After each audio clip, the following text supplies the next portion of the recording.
How many know the Father loves us? How many know He's wanting to prepare us for everything that comes? So don't take that as, oh my Lord, what's coming. Just take it as my Father is preparing me, right? And let the Lord minister to you. And, I can just tell you, there are people in the room, you need to make some changes with you and what your focus in life is. And if you'll listen to the Lord and adhere to what He's saying, He will bless your life. There's some people, and I see, here we go, I got this stuff. I don't know where we're going today, but I can just tell you there's some people you have a false sense of peace. The prophets of Israel, they're prophesying peace, peace when there is no peace. And sometimes you got what your flesh wants, but it's opposite of what God wants. I've had people sit in front of me, and they were at peace in adultery. They were at peace living with someone. They were at peace doing their stuff that the Bible says is sin, but they enjoyed what they were doing, and they enjoyed who they were doing it with. So much that nothing else seemed to matter. Now, I don't know who I'm talking to, and I'm a pastor, y'all. When I say this kind of stuff, it just kind of trips me up. But if that's you, consider this a warning from the Lord that you better make some changes. If you don't make the changes, then things could happen and you will not be aware that they're going to happen. And things could not turn out well.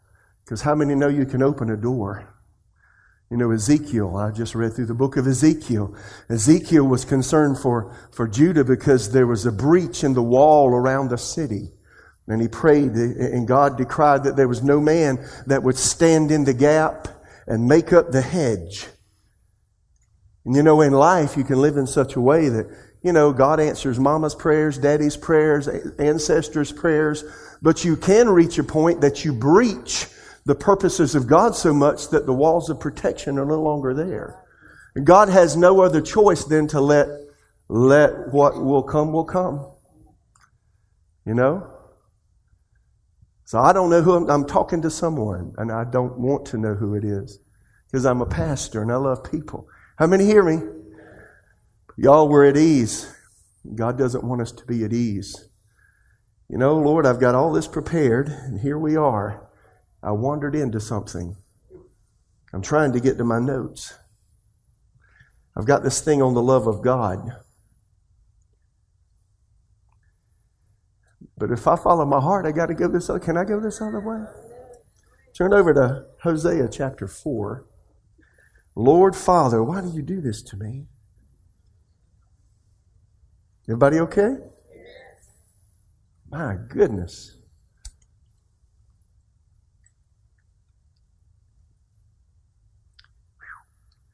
Hosea chapter 4. The title of this right here in my New Living Translation on my iPad, The Lord's Case Against Israel. Hear the word of the Lord, O people of Israel. The Lord has brought charges against you, saying, there is no faithfulness, no kindness, no knowledge of God in your land. He brought charges against them. He didn't bring charges against the people who weren't listening to God, who were not saved. He brought charges against His people because of the way the people in the land were living. He said, I'm not talking to them. They're just doing what comes natural. How many know if you have a sin nature, the thing you enjoy doing the most is sin? Huh? When I was a teenager, I enjoyed sin. The Bible says there's pleasure in sin for a season. I enjoyed being with my friends and doing the things we did. I enjoyed smoking my pot and taking my dope. I enjoyed the temporary highs I got. I enjoyed some of the things I did. I did. I'm not joking. I enjoyed it because my nature was wrong. And if I can enjoy doing things that God says will harm me and harm others, my nature is wrong. And the problem in America today is we have people who enjoy doing things that they know are wrong, but they come to church at least once a week. Huh? See, they're at ease. So he said here, hear the word of the Lord, O people of Israel, the Lord's brought charges against you because there's no faithfulness, no kindness, no knowledge of God in your land. Well, if the people that knew God were there, why was there no knowledge of God in their land? Because they shut their mouth. They lost their witness. They absorbed the culture around them. How many hearing? Wow. You make vows and break them. That is, you don't even honor your own word. So when it comes to God's word, you just fluff it off. It means nothing. How many know it's really hard to have faith in God when you don't even trust your own word? And you just say things to say them. And we're living right now in a generation, there's a lot of voices saying a lot of things from a lot of places today. Is it true? The media is everywhere. You can't believe most of what you hear. Is it true? And if you do, I don't want to use the word stupid.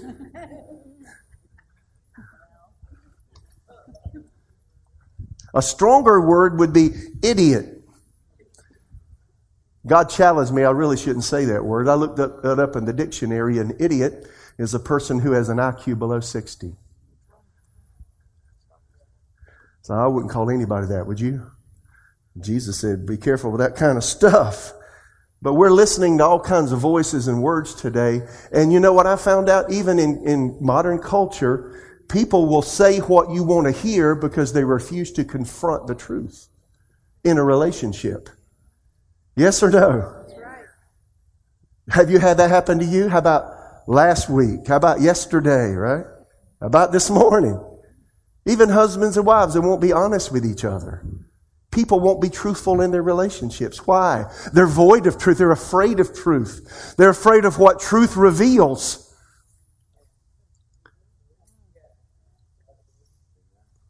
Now, I had no plans to preach this. And I don't even know where I'm going, so let's see what happens. It's kind of prophetic. He said, you make vows and break them. You say things and you don't do it.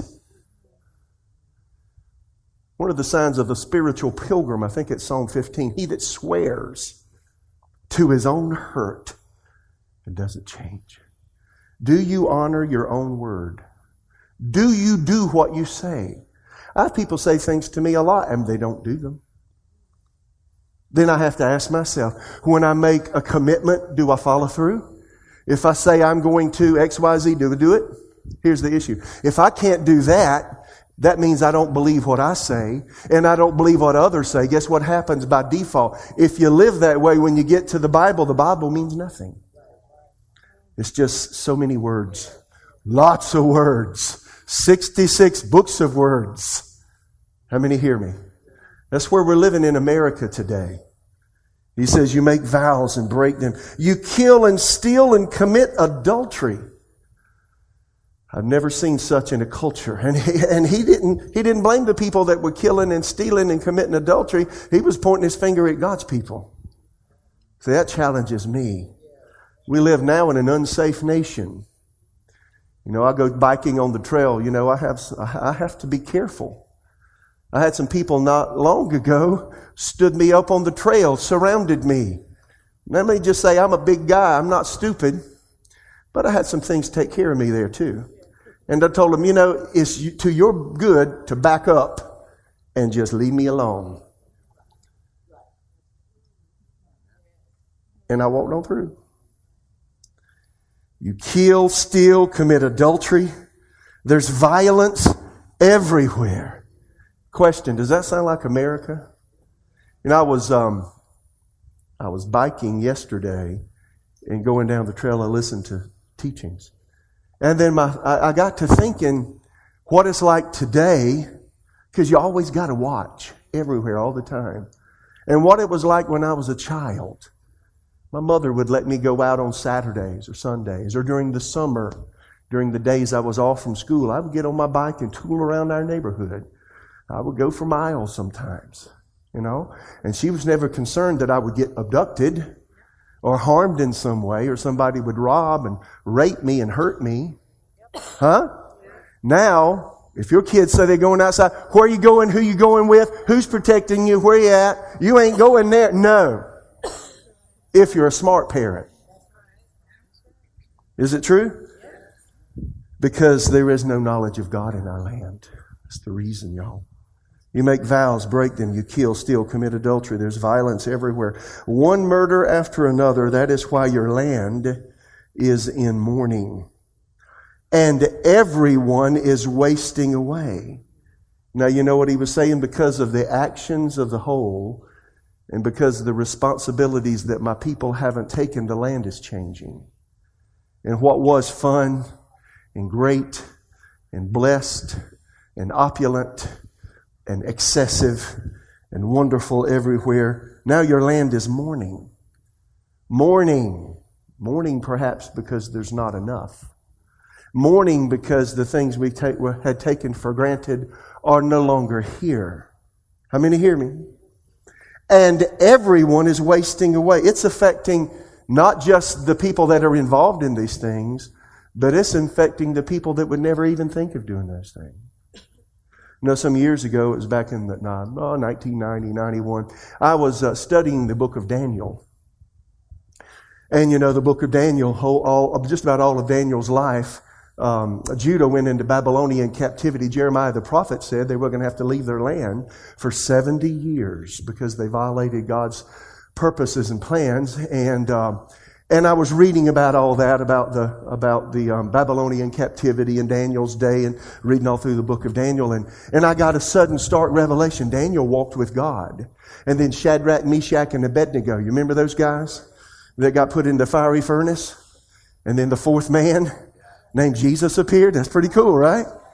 You know, well, they were walking with God. It wasn't because they were doing things wrong. They were doing things right, and they got persecuted for doing right. Daniel was doing things right. I just read through the book of Daniel. You know what? Daniel was doing everything right, but he found himself at the mercy of people that didn't like him, who were conniving against him, who passed a law that the king had to listen to. The king thought it was a great law until he figured out what the guys were trying to do. They were trying to get to Daniel, the righteous one among them.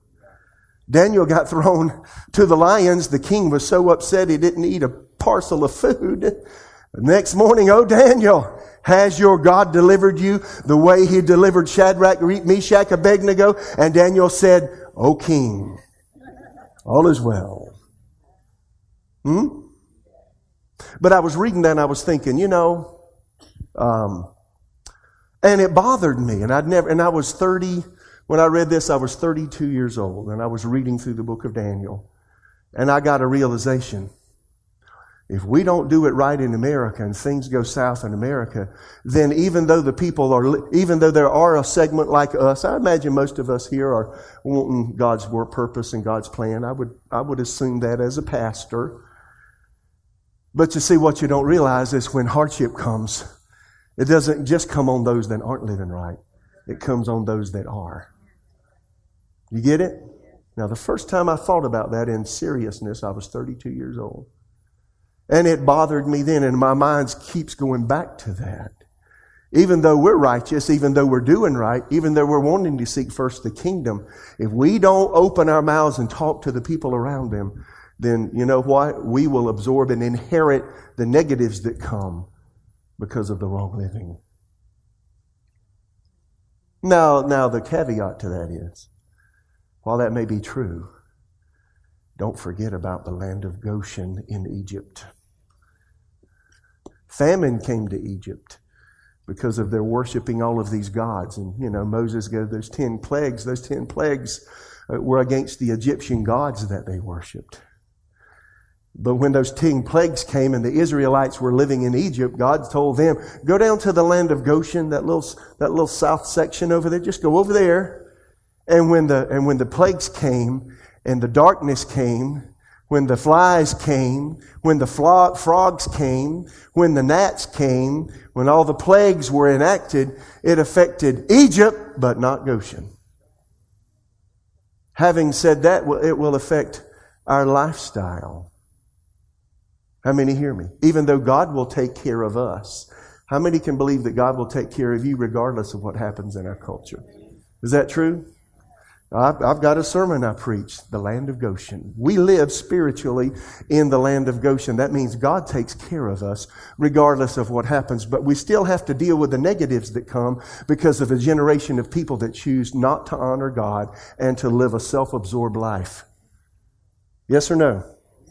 Everybody okay? I'm trying to make this is, God's wanting to do something here. And so he says, this is why your land is mourning and everyone's wasting away. Even the wild animals, the birds of the sky, and the fish of the sea are disappearing. Now here's what he's saying. It even affects nature. Nature will even turn violent when God's hand of protection comes off of a people because of the choices that they have made. And heretofore in America, and I've said this many times, I've traveled, I think, to 17 nations, and I've ministered in a lot of different places. And, just sitting back and thinking, I said this a few Sundays ago, might have been last Sunday, Sunday before. When you're in another nation and it's a third world country, and you see how the average person lives, we pay 4 salaries, for instance, in Ethiopia. And these guys are getting along well with the salary we provide them. So can I get real? So 2 guys are in southern Ethiopia. One guy, he's a single guy. He's got an odd name. His name is Dookie. I'm not kidding. You laugh, that's his name. His mama gave him a name. But we pay him $25 a month. Did you know that on $25 a month, he makes it fine? He rides a bike. He buys eggs. He goes to the market on Saturdays. He buys things that he needs. He's got a hut to stay in, a thatched roofed hut with dirt walls and dirt floors. He doesn't have a bathroom like you do. He's got a shovel and a hole. Okay, you get it? Yeah. And then there's a guy that's married. He's got some kids. We pay him $50 a month. Again, he's got a thatched roofed hut. He's got dirt walls. He's got dirt floors.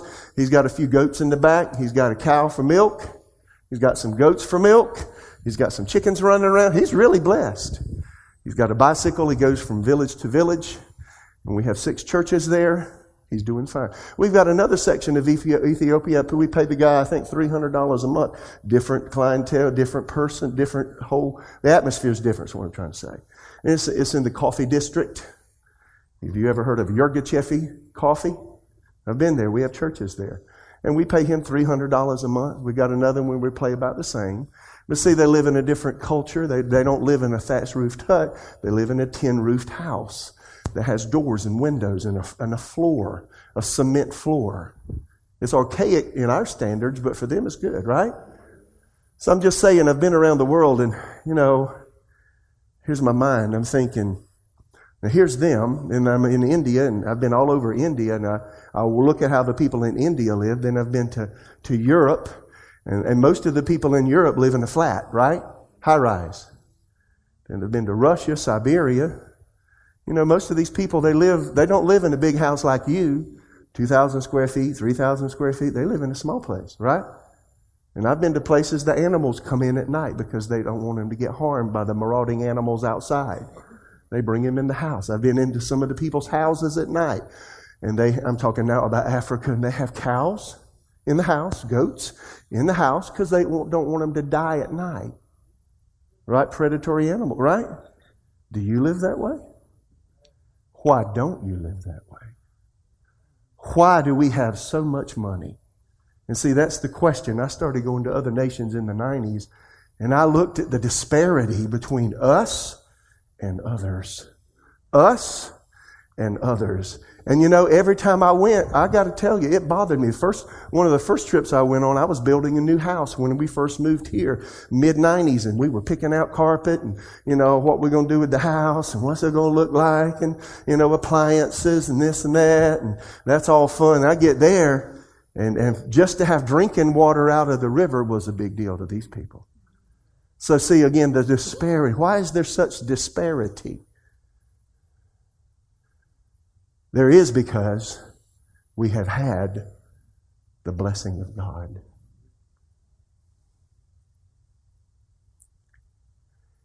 And whether you like it or not, and you're listening to me over the internet, we have had a heritage of Judeo-Christian ethics. Love your neighbor as you love yourself. Right now in America, it's every person for themselves. If you don't like what I like and you don't do it the way I do it, blank to you. Yes or no? It's truth, y'all. How did we get here?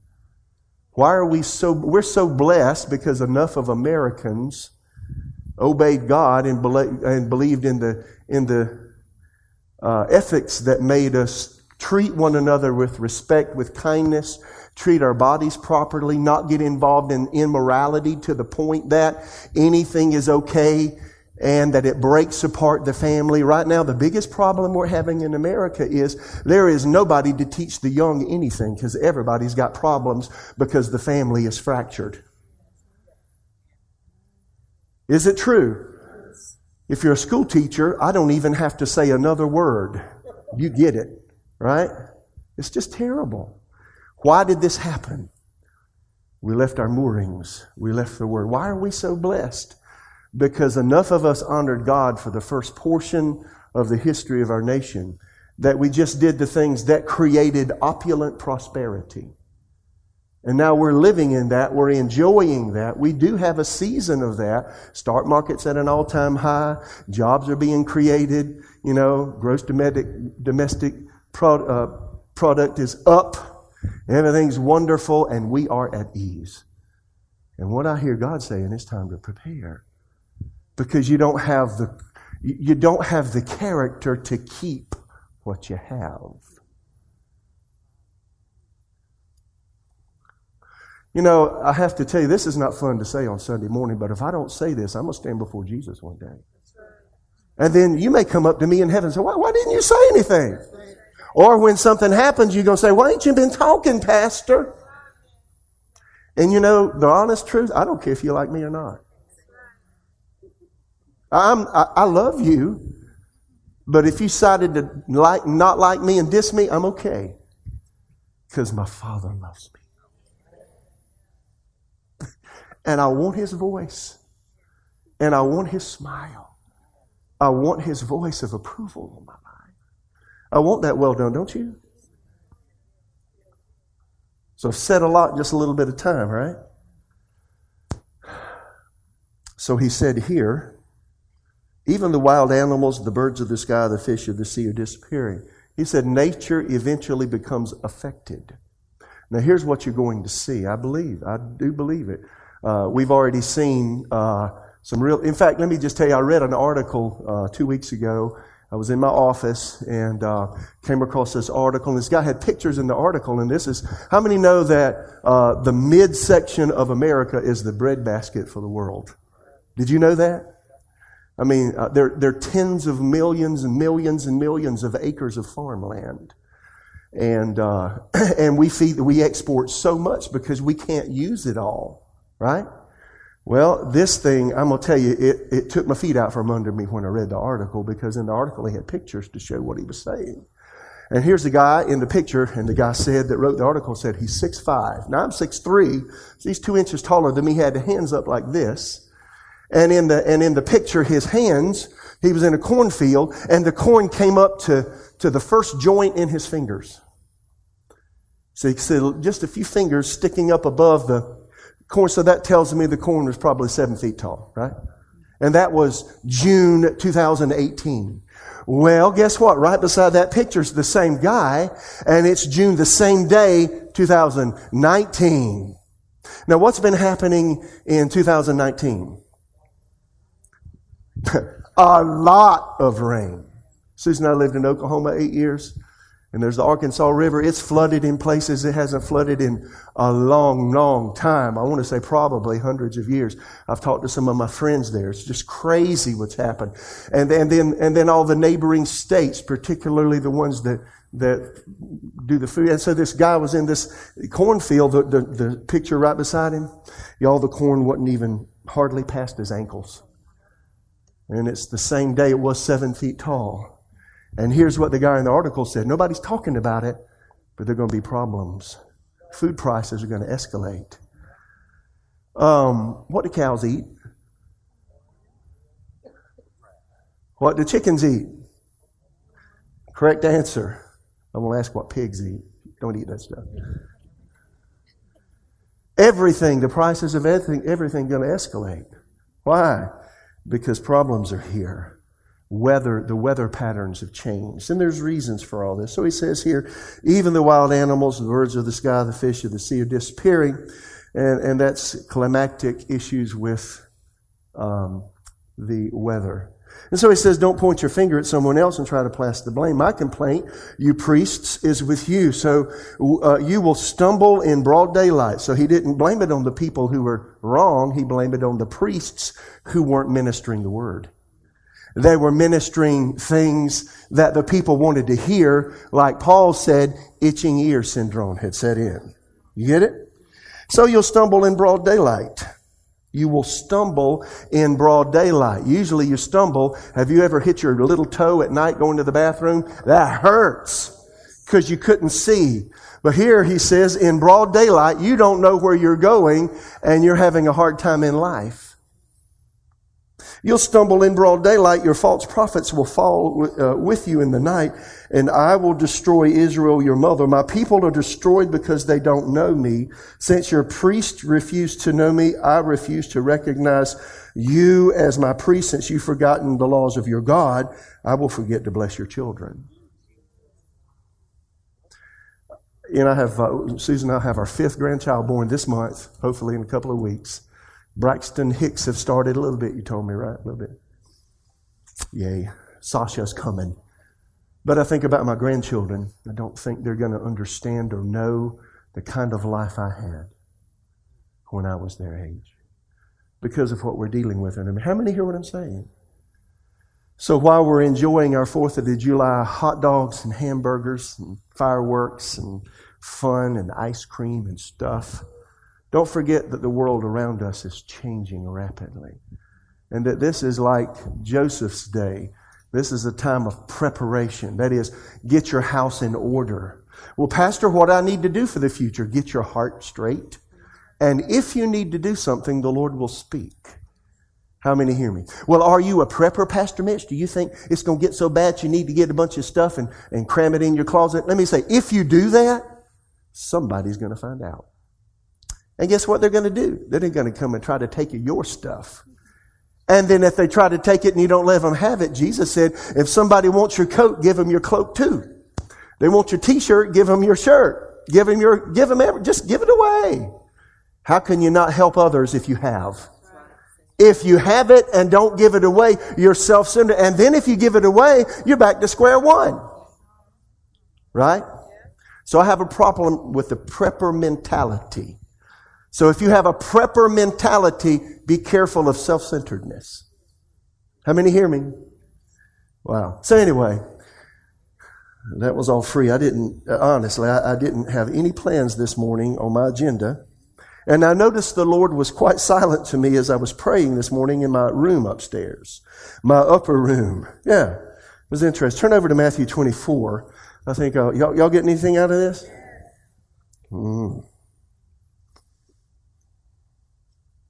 So the disciples came to Jesus and asked him, what is it going to be like just before you come back? And he said, well,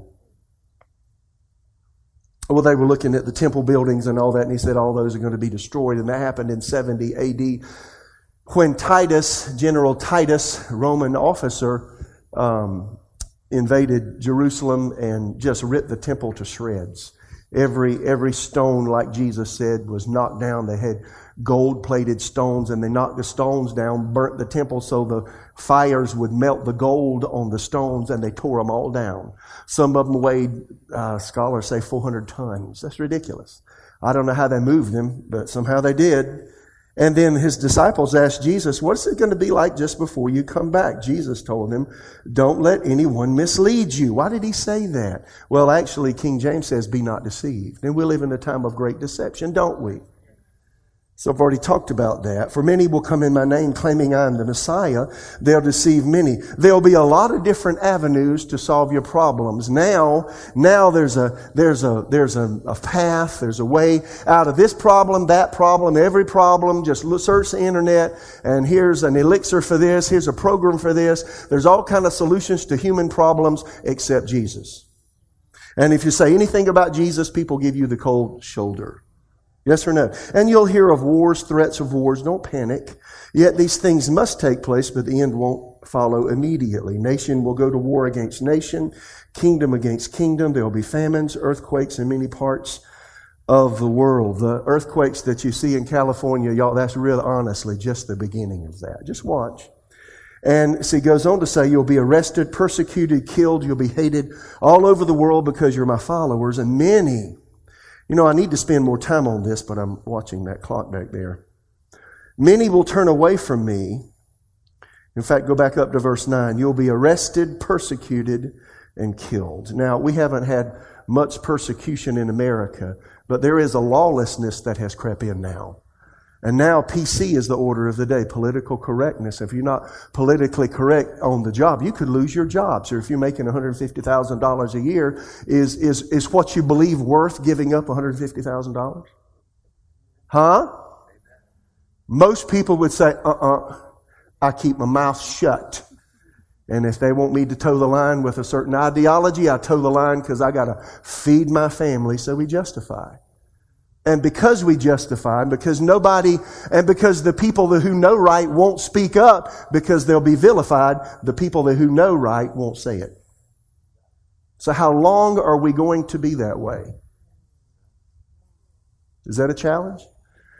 Pastors don't talk and say certain things because they need to take up an offering. Because you got to pay for the land and the building and the lights and the stuff. Right? Absolutely true. Wow, this ain't fun, y'all. This is tough. But he said here, you'll be arrested, persecuted, and killed. I'm saying that I have a concern. I wrote a blog here last week or the week before. Persecution's coming. I think in a way that we've never seen it, and I don't know if there'll be loss of life here because of that. I think because of our laws, maybe not. But you'll be vilified, ostracized, set aside. That kind of stuff is happening now, and it'll get even worse. And there'll could be in the future laws that are passed that if I preach against certain kinds of sins like homosexuality, lesbianism, transgenderism that now is being pushed down the throats of our public school children, that somebody's going to come knocking on my door and say, if you don't shut up, you will lose your tax-exempt status.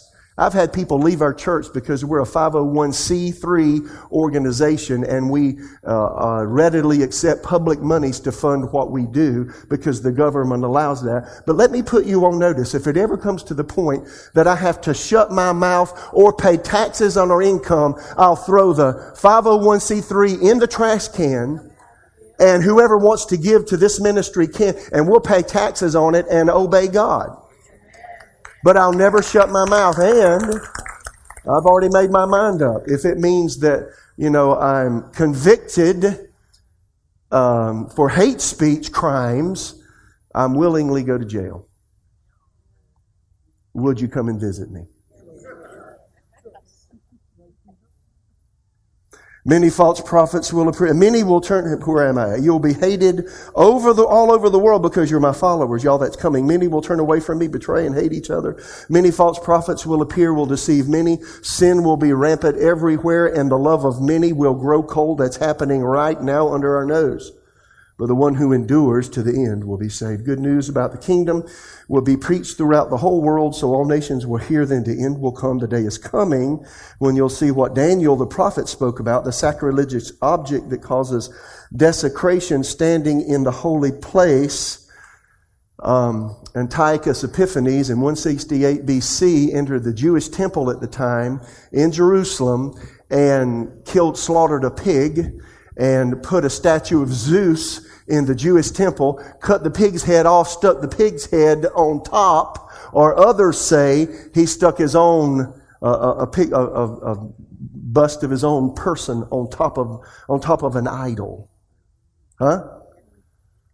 And that was 160, and they call that the abomination of desolation. Other translations say, he said here, the sacrilegious object that causes desecration.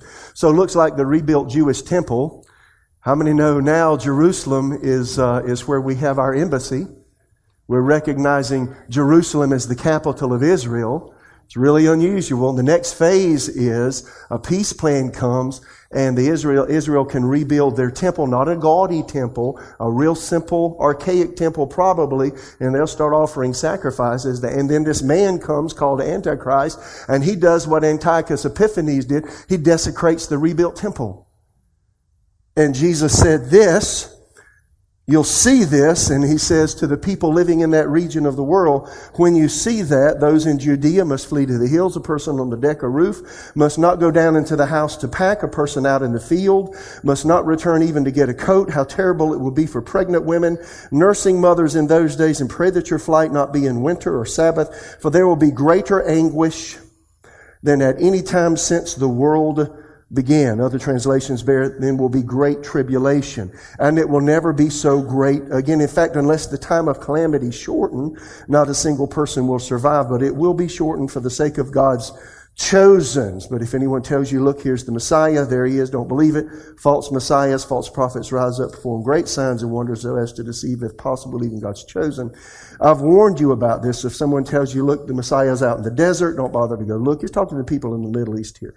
Or look, he's hiding here, don't believe it, for as lightning flashes in the east and shines to the west, so it will be when the Son of Man comes. It'll be rapid. Just as the gathering of vultures show there is a carcass nearby, so these things indicate that the end is near. So here's what you can look forward to. Now this is going to rattle some of your cages. I got to say it. About a third of believers in America believe in the pre-tribulation rapture of the church. There was a whole series written by Tim LaHaye, the Left Behind series. I read it in the 90s. All, 12, 13, 14, how many were there? 13, yeah, I read them. I think I read all but the last. I read part of the last one, quit. But a lot of believers in America and the Western world particularly believe that before the Antichrist is revealed, before things get bad, we're going to be whisked away. I believed that for most of my Christian life until 9 years ago, when I began to read and pray, and I had this thing inside I couldn't get rid of, and something's wrong, and I can't figure out why. And God revealed to me that we're not going to be whisked away in the rapture, that we're going to go through a portion of the time when the Antichrist is here, and you need to get ready for some severe persecution. Now, that's not popular in America to say that. In fact, I've had people slobber in my face and not come back to our church because I believe this. And I get people looking at me with all kinds of unusual faces, everything but a smile when I say it. And let me say this, you may continue to believe in the pre-tribulation rapture, which means that Jesus is coming back before anything happens with the Antichrist. You may believe that right now, and if you want to believe that, I'm really okay if you believe that. And it won't bother me. But give me at least, be fair to me and let me believe what I believe. And I'm going to preach what I believe. And so if that bothers you, I love you. How many hear me? There are others but about a third of the people who believe in the pre-tribulation rapture, about a third believe that somewhere midway into a 7-year period that most people call the Great Tribulation, the tribulation period, that Jesus is coming back. That's what I believe. And there are others that believe at the very end, Jesus comes back at the second coming. We're going then. And I believe that somewhere, midways into this hard time when the Antichrist is here, we're going up. I don't even have time to explain any of that. If that went over your head, I'm sorry. Come and talk to me in person. And I've got a lot of this in print. And I'm actually teaching on the book of Revelation on Wednesday night. Started it back up. So this Wednesday and the following Wednesday, I do it 2 Wednesdays a month. I'll be teaching on this. I'm actually starting Revelation 1:1 this Wednesday. So come in here and we'll talk about that, okay? But nonetheless, I said all that to say when the Antichrist appears, there are 2 people groups he won't like at all. And those are, number 1, Jews. Number 2, Christians. When he starts out, Jews are wonderful, Christians are fine, he can get along with both. Midway into it, when he desecrates the Jewish temple, he says, you both are rats, Jews are rats, believers are rats, and I'm going to try to make life miserable for all of you. How much that affects us in America is yet to be known. It's according to who you elect as president. Now that's a real divisive subject there, isn't it? So if I were in your shoes, before I voted, I wouldn't vote a political party. I would listen to what people are saying, and then when they're talking, Go behind the scenes and see what they're really saying. Because demon spirits twist. They say one thing, but mean something else. Yes or no? I just hear your heads. What about the current president? You better pray for that man. Huh? I don't care if you like him or not. You better pray for him. And then before you get in the voting booth next time, you better pray. Because what you do determines the course that we take. And how quickly things either just kind of same old, or go down. And how much all this is happening all over the world when Mr. Antichrist says, I got some political power, now I got me some military power, and I want the nations of the world to foment together, and let's all have one religion. Let's all have one God. People are talking about this now. Did you know that? And either we acquiesce to that, or we say no to that, or we're persecuted. Either way, we're persecuted. I'm just saying things are happening rapidly, and it looks like we're at that time. So I'm going to end it by saying this. When the sun darkens, when the moon darkens, Jesus said, watch this. Immediately after the anguish of those days, the sun will be darkened, the moon will give no light, the stars will fall from the sky, the powers of heaven will be shaken. Then at last the sign of the Son of Man is coming.